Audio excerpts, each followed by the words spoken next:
Esta noche Desde las Cámaras, bajo la lupa, se aprobaron los límites de la subcontratación a las empresas. Proponen que las plataformas de streaming paguen un nuevo impuesto. Y la entrevista con Mario de los Ángeles Huerta para hablar sobre las ventajas de la ley de la Fiscalía General de la República. Comenzamos.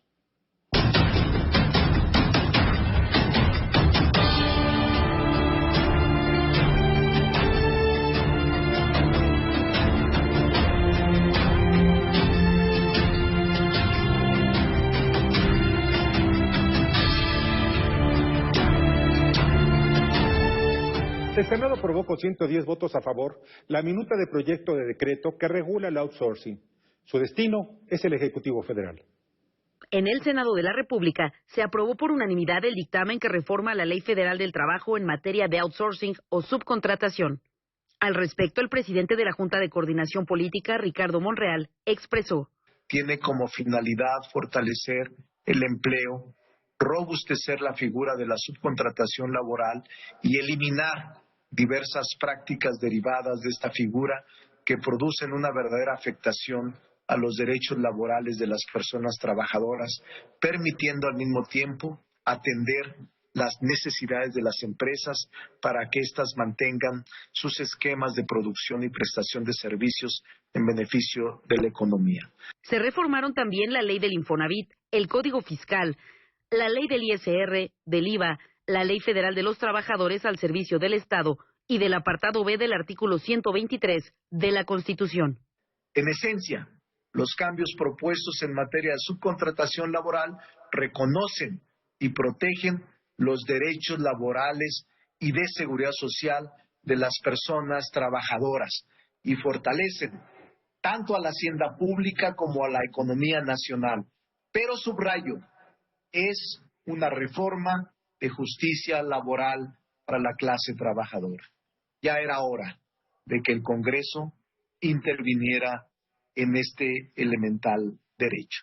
Las bancadas de la oposición argumentaron: esto puede atraer más inversión a México porque ya no va a estar el tema del 10% de reparto de utilidades que muchas empresas realmente les parecía injusto porque ya pagaban impuestos, ya pagaban salarios justos. Pero por otro lado, también va a beneficiar a los trabajadores que durante muchos años estuvieron atrás. Pero lo más importante es que para las y los trabajadores, esta regulación salda una deuda histórica del Estado mexicano al garantizar el ejercicio efectivo de sus derechos laborales, independientemente de su esquema de contratación.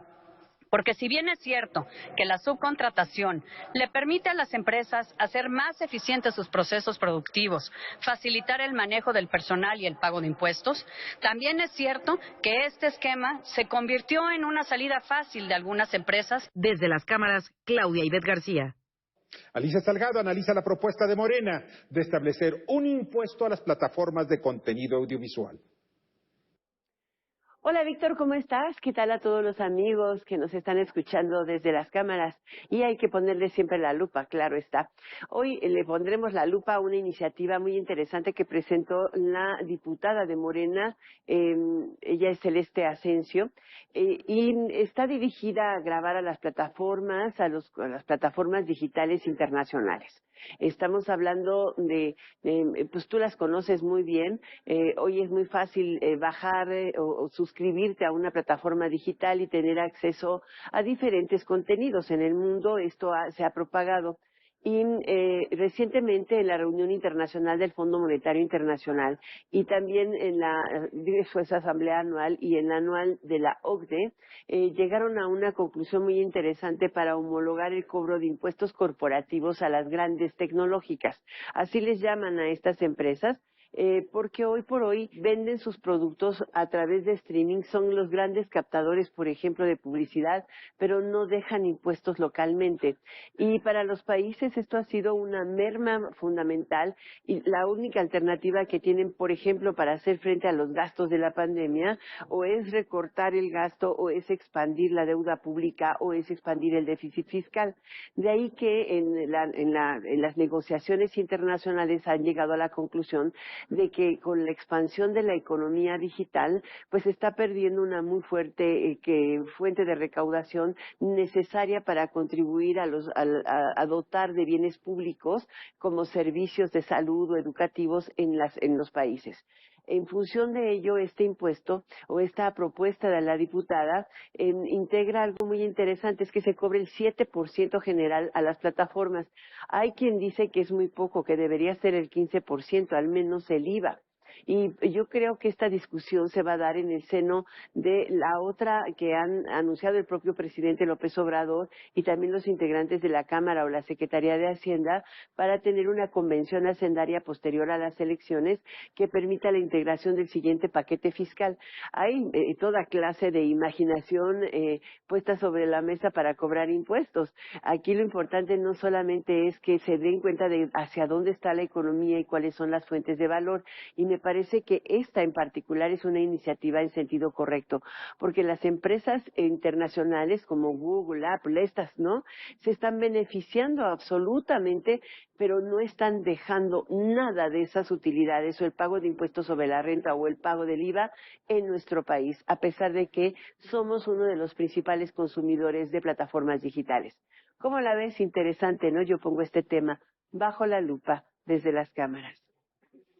Muchas gracias, Alicia.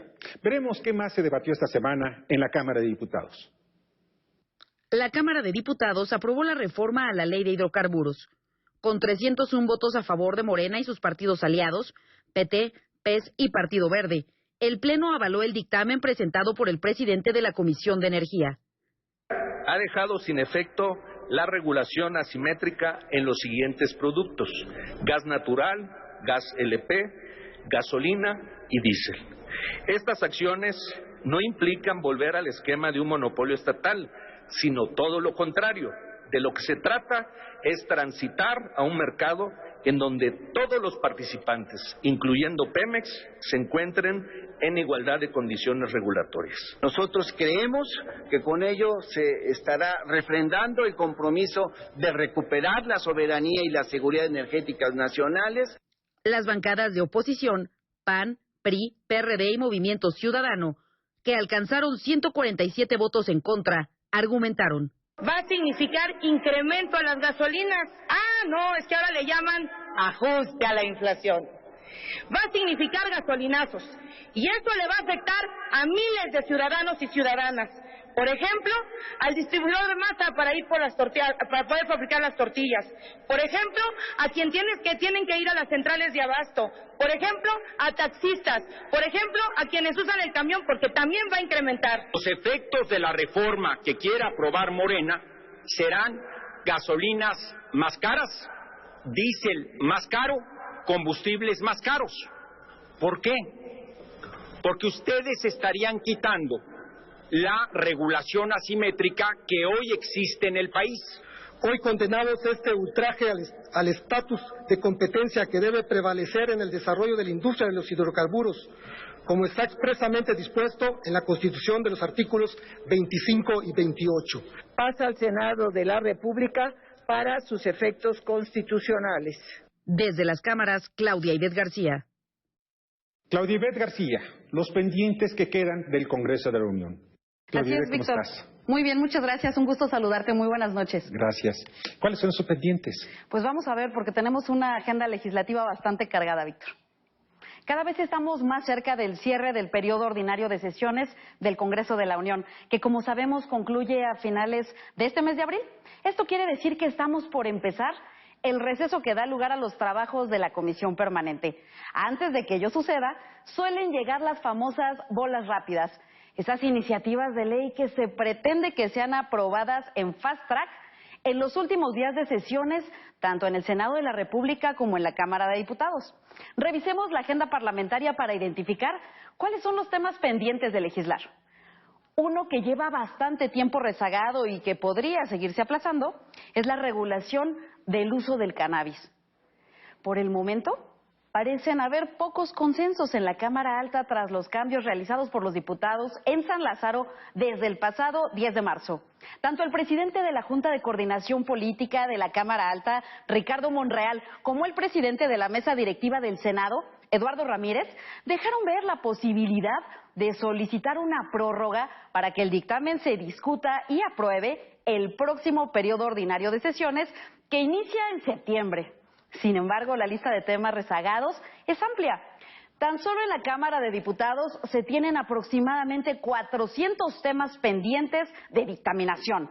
Resulta importante que cada tema sea evaluado de manera pública y que el Parlamento abierto prevalezca en temas que resultan sensibles para la economía nacional. Para muestra basta un ejemplo: copia privada. Este dictamen de la Comisión de Cultura y Cinematografía en la Cámara de Diputados busca una reforma a la Ley Federal de Derechos de Autor para establecer un cobro de impuestos que repercutirá en el bolsillo de los consumidores. Se busca aumentar el precio de prácticamente todos los dispositivos inteligentes y equipos de cómputo que tengan capacidad de grabar y almacenar contenidos, incluyendo decodificadores de servicios de Internet. Esto sin duda va contra el interés social de los mexicanos. Imagínense que en plena era digital nos limiten el acceso a las nuevas tecnologías. Esto solo va a incrementar la brecha tecnológica y cultural, sobre todo de niños y jóvenes que actualmente están estudiando a distancia. Lo peor es que este esquema no garantiza que autores, intérpretes o artistas sean beneficiarios. Es una propuesta que genera opacidad. Nuestra Carta Magna garantiza en su artículo 5 libertad de comercio e industria. En su artículo 6, el acceso a las tecnologías. Víctor, vamos a estar muy pendientes rumbo al cierre del periodo ordinario de sesiones de estas y otras bolas rápidas en el Congreso de la Unión, que de sorprendernos, cuidado, porque podrían causar una importante afectación para millones de mexicanos. Claro, mira, pusiste el dedo en la llaga. La lupa sobre el tema más importante, que es este asunto de la copia. No sé cuál es el nombre que le quieren poner, que nada más únicamente lo tratan de buscar una salida a algo que es muy grave. Hoy, en estos momentos, muchos niños en varias partes del país no tienen acceso a Internet. Y aún así, ¿les quieres poner un impuesto? Ahora, todo lo que tiene que ver con los sistemas computacionales, o sea, el desarrollo tecnológico también. Se va a ampliar la brecha tecnológica, Víctor, y lo más complicado es que se va a afectar el bolsillo de los mexicanos.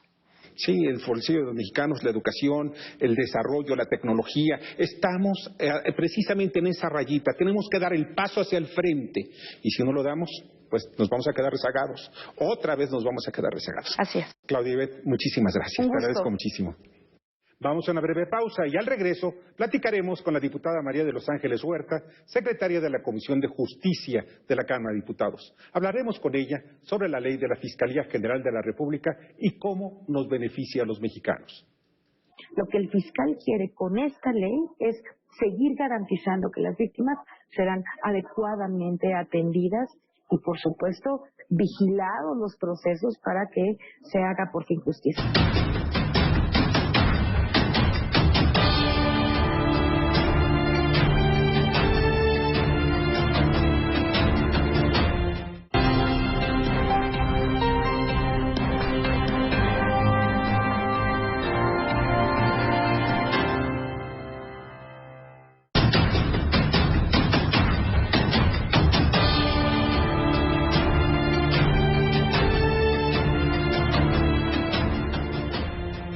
Maestría en Comunicación por Naucalpan diputada y en Políticas Públicas y Medios ya casi doctorada.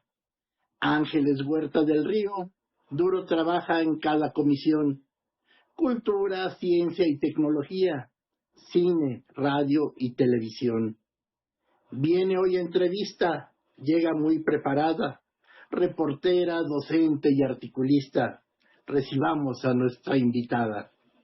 Muchas gracias por seguir con nosotros. Y ya está aquí María de los Ángeles Huerta para hablar sobre las ventajas de la ley de la Fiscalía General de la República. Hola, ¿qué tal? ¿Cómo estás, María de los Ángeles? Buenas noches. Buenas noches, ¿cómo están? Muy bien, muchas gracias. Oye, María de los Ángeles, ¿cuáles son estas ventajas que ofrece la nueva ley de la Fiscalía General de la República? Bueno, básicamente las ventajas que ofrece esta ley es que replantea el funcionamiento interno de la Fiscalía en varios niveles, ¿no? En el funcionamiento de los la Fiscalía y los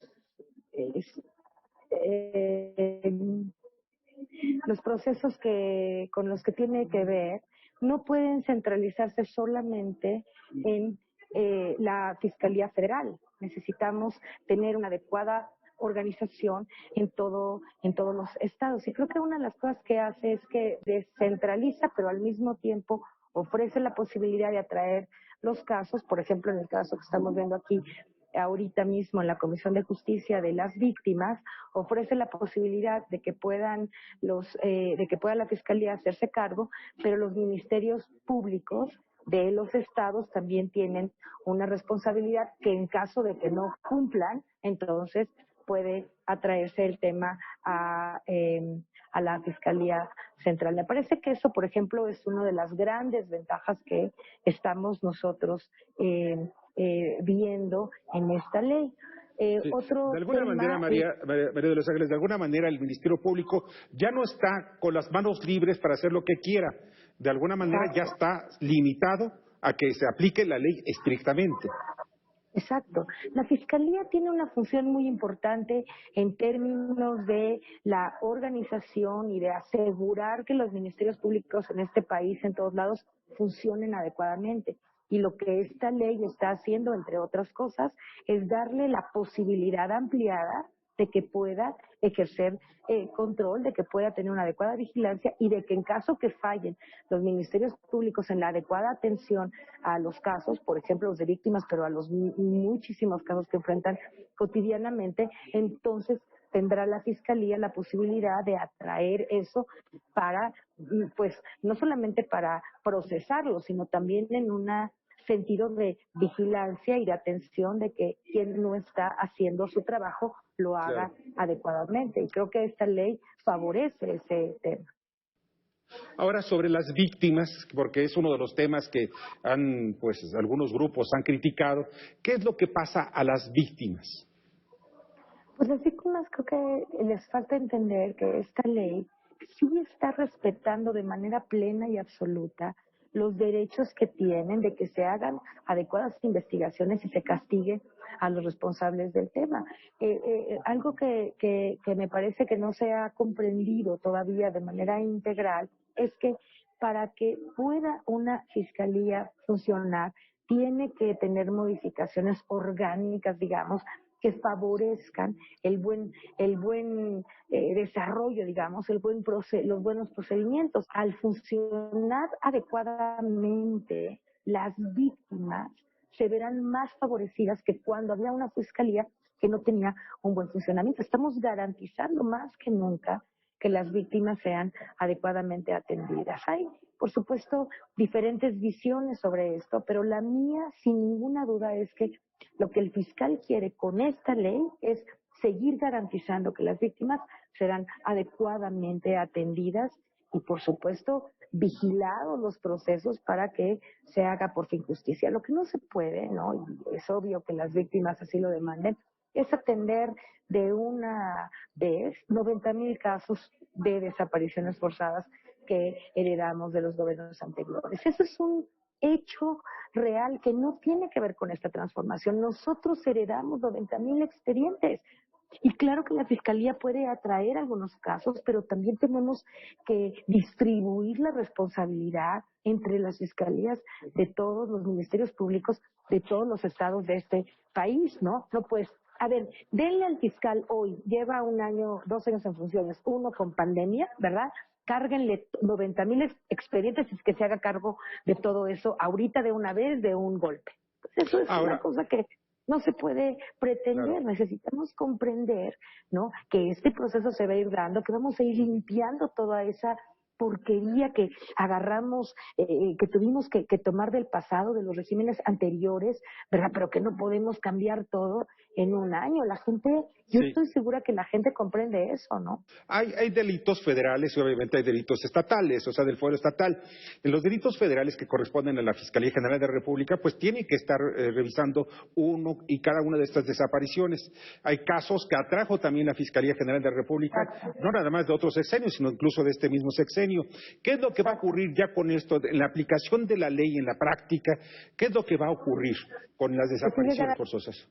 Se sigue garantizando, exactamente lo ha descrito usted muy bien, lo que se sigue garantizando con esta reforma es que la ley, es que la Fiscalía General sigue teniendo capacidad de atracción de los casos cuando ello o la Fiscalía considere que se amerita. No es que no quiera tener injerencia en todos los casos, es que es humanamente imposible hacer el trabajo de 32 ministerios por lo menos.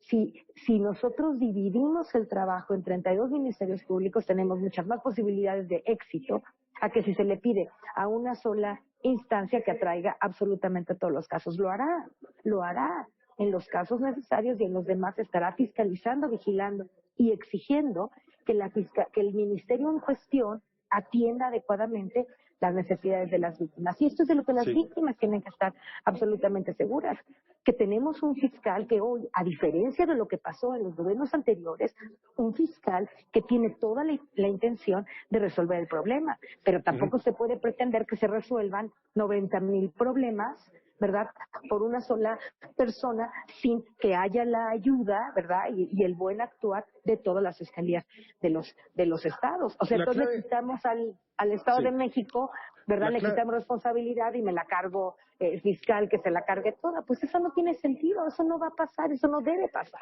Claro. Hay algo muy importante que vemos alrededor de todo ello, es la coadyuvancia. O sea, que puedan los ministerios públicos estatales puedan coadyuvar en la investigación precisamente con la Fiscalía General de la República y también haya un proceso en forma recíproca. Pero esta coadyuvancia, ¿cuál sería? Las propias organizaciones, no solamente la Fiscalía en términos de coadyuvancia, lo que va a hacer es, por una parte, vigilar, ¿no?, que el proceso esté adecuadamente, que se esté llevando a cabo de manera adecuada. Otra cosa es que va a investigar también, ¿no?, que eso que se está dirimiendo, digamos, en los ministerios, también se esté ejecutando, porque a veces un ministerio puede decir que está investigando y a lo mejor no lo está haciendo, y para eso están las víctimas, justamente, los familiares de las víctimas, porque entonces los familiares de las víctimas son también unos verificadores del adecuado funcionamiento de los ministerios y al mismo tiempo del adecuado, la Fiscalía General Federal estará muy atenta a que las investigaciones y todo lo que tiene que ocurrir para darle una adecuada atención a las víctimas se le pueda dar. Digamos, es una construcción tripartita en donde la Fiscalía Federal haga su papel, en donde las propias organizaciones de las víctimas están muy atentas de que en efecto se esté haciendo justicia en sus propios casos de desaparición, y también del propio ministerio de cada estado que tiene que estar atendiendo, ¿no?, a las víctimas en su caso. Es esta construcción, digamos, lo que la propia ley está planteando. María Los Ángeles, en esto también estamos viendo lo siguiente, que quede claro que las víctimas, sobre todo las familiares de las víctimas de los desaparecidos, esto no debe quedar impune. Y para ello debe el Estado, todo el Estado mexicano, que incurren también los gobiernos estatales, el gobierno federal e incluso los familiares, pues deben estar juntos para un solo objetivo, que es precisamente demandar, primero, encontrar a los desaparecidos y segundo, en los casos que haya pues algún delito, pues exigir justicia. ¿Esto depende de esta ley? Claro, eso es justo lo que estamos planteando, eso es justo la intención del fiscal. El fiscal general lo que quiere es que haya justicia. Esta ley orgánica lo que está planteando es que para que se pueda en efecto ejecutar esa justicia a las víctimas, necesitamos una organización, un reordenamiento, un arreglo interno que permita el adecuado funcionamiento de la Fiscalía General, de las demás ministerios que están involucrados en el tema y, por supuesto, de todas las instancias y de que todas las leyes que tienen que ver con la desaparición y con las víctimas se esté implementando de manera adecuada. Es responsabilidad fiscal y no solamente no la quiere evadir, la está con esta ley asumiendo la responsabilidad de que lo va a hacer y lo va a hacer adecuadamente. Por eso nosotros aquí a las víctimas les estamos diciendo, acepten que para poder seguir en este camino de sí arreglar lo que no arreglaron en el pasado, necesitamos una fiscalía que funcione adecuadamente. Y esta minuta que arregla, digamos, a través de una propuesta de ley orgánica de la Fiscalía, lo que realmente está haciendo es que el adecuado funcionamiento de la Fiscalía, la mejoría en su funcionamiento, inmediatamente va a repercutir